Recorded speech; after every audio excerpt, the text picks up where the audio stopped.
8. आयशा के हाथ में जो फूल था वो अथर्व की थाइस पर गुदगुदी कर रहा था। अथर्व को नाराज होने की एक्टिंग करने में बहुत मुश्किल हो रही थी।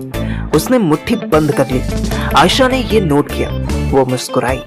उसने फूल के साथ साथ अपने हाथ भी अथर्व की थाइस पर रखा और ऊपर बढ़ने लगी। मत करो, हॉस्पिटल है। तब तो और जरूरत है ना तुम्हें जल्दी ठीक करने के लिए। वो क्या कहते हो तुम अंग्रेजी में? हाँ, मैजिक टच की जरूरत है ना तुम्हें। अथर्व आउट ऑफ कंट्रोल होता जा रहा था। आयशा तो यही चाहती थी। आयशा के हाथों ने जादू करना शुरू कर दिया था। अथर्व की आंखें बंद होने लगी। ओह नो, ये क्या कर रही हो? अपने गुनाहों की माफी मांग रही हूँ। आयशा ने अथर्व के पैरों से चद्दर हटानी शुरू कर दी और अपने हाथों का कमाल दिखाने लगी। अथर्व का ब्लड फ्लो तेजी से नीचे की ओर जाने लगा। उसको अजीब सी बेचैनी होने लगी। आयशा ने एक बार दरवाजे की तरफ देखा, कोई नहीं था। फिर उसने झट से चॉकलेट का डब्बा खोला और उसमें से एक क्यूब साइज की चॉकलेट निकाली और मुंह में भर ली। मन भर के चॉकलेट खाने के बाद आयशा के पूरे मुंह में मेल्टेड चॉकलेट लग चुकी थी। अथर्व को समझ नहीं आया कि वो ये क्यों कर रही है, पर आयशा तो अलग ही फैंटेसी पूरी करना चाहती थी। उसने चद्दर हटाई, अथर्व के अली बाबा को बाहर निकाला। अथर्व का पोल ब्रूस बैनर से हल्क मोड में आ चुका था। आयशा ने चॉकलेट मुंह से निकाली और अथर्व के अली बाबा पर लगा दी। आओ, इस अस्पताल को सिर्फ तुम्हारे लिए जन्नत बना दूं। आयशा उसके ऊपर झुकी और अथर्व को सच में जन्नत का नजारा होने लगा। आयशा के लिप्स का टच उसे किसी और ही दुनिया में पहुंचा रहा था। आयशा ने लूज क्लोथ्स हटा दिए। अगर इस पर चॉकलेट लग गई तो मुसीबत हो जाएगी। अथर्व का दिमाग काम करना बंद कर चुका था। उसकी थाइस पर, पेट के नीचे हर जगह चॉकलेट लग चुकी थी। आयशा की काजल लगी खतरनाक आंखें अथर्व पर लॉक हो गई थी और वो बड़ी स्टाइल से अथर्व को देखते हुए अपना जादू चलाने लगी। अथर्व सुपर रोमांटिक मोड में आ गया। उसने टूटे हुए हाथ से आयशा के बाल पकड़ने की कोशिश की, पर हाथ हिलाते ही उसको तेज दर्द हुआ। शिट! आयशा पर उसके दर्द का कोई असर नहीं पड़ा। वो अपने काम को और अच्छे से करने लगी। तभी अथर्व को किसी के आने की आहट हुई। हटो जल्दी, कोई आ रहा है। आयशा तुरंत अलग हुई। अथर्व ने झट से अपने बदन के ऊपर चद्दर डाली और अलर्ट होकर बैठ गया। आयशा के दांतों में, चेहरे पर चॉकलेट फैली हुई थी जिसे वो तुरंत साफ नहीं कर सकती थी, इसलिए उसने फटाफट मुंह कवर कर लिया। पर तब तक जिसे आना था वो आ चुकी थी। डॉक्टर श्रुति ने दरवाजा खोला। थैंक गॉड माँ नहीं आई, वरना हम दोनों का मर्डर कर देती। Hello Atharva, how are you doing?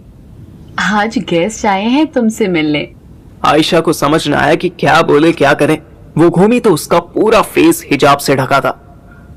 उसने इशारे से सलाम किया और तेजी से बाहर निकल गई। क्या बात है भाई, गर्लफ्रेंड को बुलाया गया था? अरे नहीं, ऐसा बिल्कुल नहीं है। मैंने नहीं बुलाया और वो मेरी गर्लफ्रेंड भी नहीं थी। वो तो बस वो एक फैमिली फ्रेंड थी, देखने आई थी बस।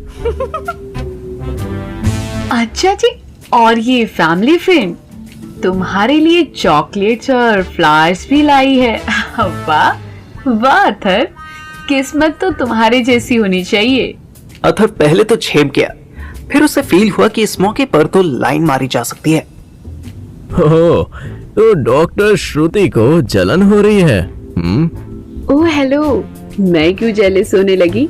Late me tell you a secret. यहाँ पर हम doctors, specially female doctor and nurses, इसलिए इतने प्यार से बात करते हैं। तुम्हारे जैसे लड़कों को फ्लर्ट करने देते हैं ताकि तुम जल्दी ठीक हो जाओ। A happy mood helps you recover early, समझे? अथर्व सोच में पड़ गया। तब तक डॉक्टर श्रुति ने उसका प्लास्टर चेक किया। उसके सर पर बंधी पट्टी भी चेक करने लगी। अथर्व को जाने कहां से इतना कॉन्फिडेंस आया कि उसने श्रुति का हाथ पकड़ लिया और बोला, सच में? तो आप सिर्फ एक्टिंग कर रही थी? हाथ छोड़ो अथर्व, बैड मैनर्स छोड़ो। नहीं, पहले जो पूछा है वो बताओ। क्या कोई फीलिंग, कोई इमोशन नहीं है आपके पास? What is this this nonsense Atharva, एक हाथ टूटा है, फिर अभी दूसरे हाथ में चोट लग जाएगी, छोड़ो हाथ। अरे टूट जाने दो उसे, और बताओ। डॉक्टर श्रुति उसकी आंखों में देखने लगी, फिर नजर नीचे करके बोली, पेशेंट के साथ, वो भी तुम तो मुझसे बहुत छोटे हो यार। हाँ, हैंडसम हो, अट्रैक्टिव हो, पर हो तो बच्चे ही ना, कॉलेज गोइंग स्टूडेंट।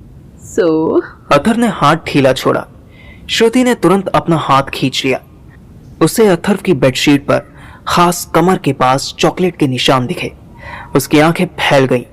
अथर्व को उसके चेहरे पर जेलसी दिखाई दी। वो जाने लगी। I will call the nurse, वो तुम्हारी बैंडेज और बेडशीट बदल देगी। रुको। श्रुति रुकी।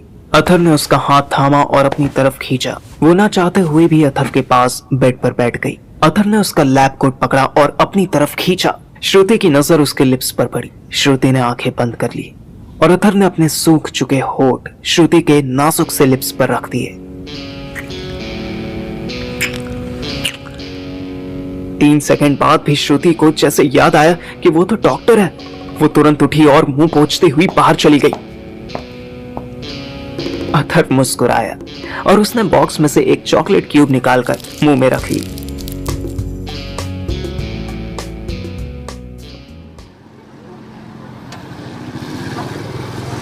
दोपहर 1 बजे मैं कॉलेज से निकलकर पार्किंग में पहुंचा ही था कि मुझे सुहानी मिल गई।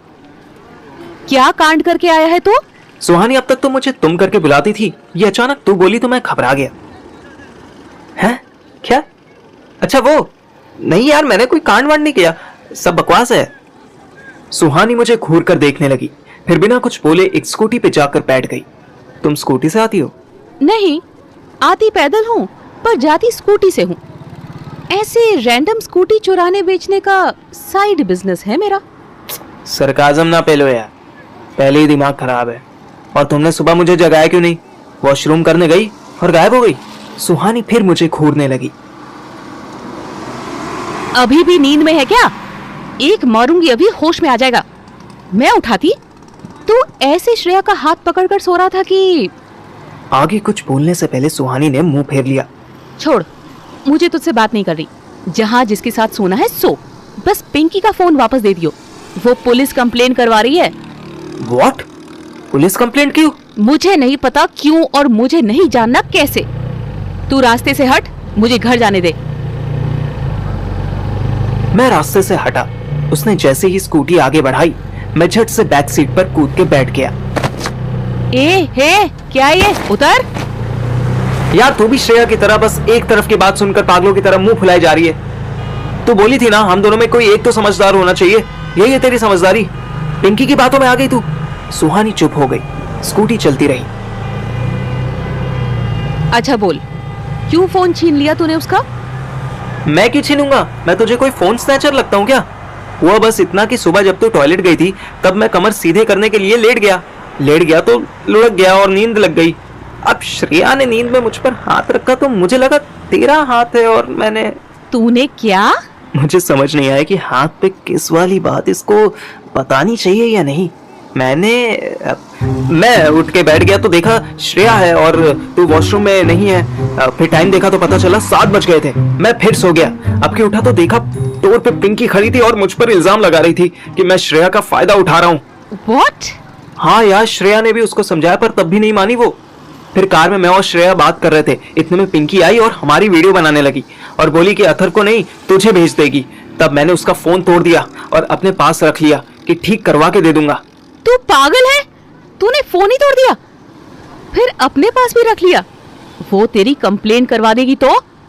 एग्जाम सर पर हैं, ऐसे में पढ़ाई करने के बजाय तुझे ये सब स्टंट सूझ रहे हैं। बीसी, क्या हो जाता अगर वो मुझे वीडियो भेज देती? मैं क्या तेरी गर्लफ्रेंड हूँ जो तुझ पर शक करती? You are such a stupid Parthiv, totally idiot है तू। इतनी डांट खाने के बाद तो मेरा बहस करने का बिल्कुल मन नहीं हुआ। अब तू क्या करेगा? अपना प्लान बता। अब मैं एप्पल सर्विस सेंटर जाऊंगा, इस फोन को ठीक करवाने के लिए दूंगा और जब ठीक हो जाएगा तो इसमें जो वीडियो है वो डिलीट कर दूंगा। लेकिन इनवॉइस कहाँ से लाएगा और पासकोड कैसे एंटर करेगा? ये तो मैंने सोचा ही नहीं कि मोबाइल लॉक होगा। अब क्या करूं? टेंशन मत ले, मेरा एक फ्रेंड है, उसका भाई मोबाइल रिपेयर करता है। वहाँ खर्चा भी कम आएगा।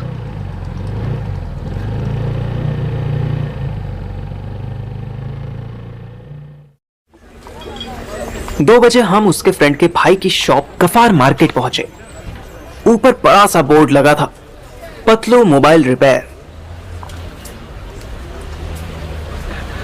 उसके आगे के दांत देखकर लगता था जैसे वो डिनर में सिर्फ तंबाकू खाता था। पतलू भैया कैसे हो? एक मोबाइल टूट गया है, ठीक कर दोगे क्या? सुहानी, मैं तो अच्छा हूँ, तू कैसी है? अब इतनी शानदार पर्सनालिटी के बाद पतलू तुतलाता था। मैंने झट से फोन निकाला और सुहानी को दिया। सुहानी ने फोन पतलू को दिया। इसको ठीक करने में तो समय लगेगा सुहानी, 3-4 दिन मान ले।